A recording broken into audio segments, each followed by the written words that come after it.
અભિયાન અંતર્ગત વીરપુર જિલ્લા પંચાયત સીટની વિસ્તારક તથા સ્થાનિક લોકોની મીટિંગનું આયોજન સહકારી મંડળીની બાજુમાં માનકેશ્વર ખાતે રાખવામાં આવ્યું હતું।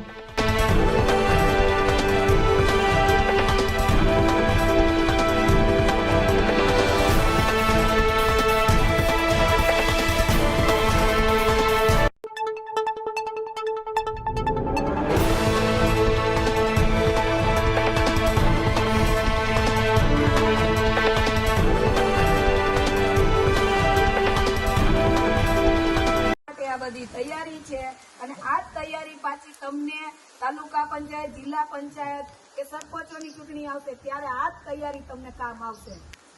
આ તૈયારી હશે તો આપણે ક્યાંય વોટ માંગવા નહીં જવા પડે, ઓટોમેટિક આપણી મતની પેટી ભરાઈ જશે। બૂથ જીતા એટલે ચૂંટણી જીતા આપણે। અને લોકસભામાં આપણને કોઈ પણ ટિકિટ આપે, આમાંથી બેઠેલા હોય એને આપે, આમાંથી ઉપર લેવલના છે એને આપે।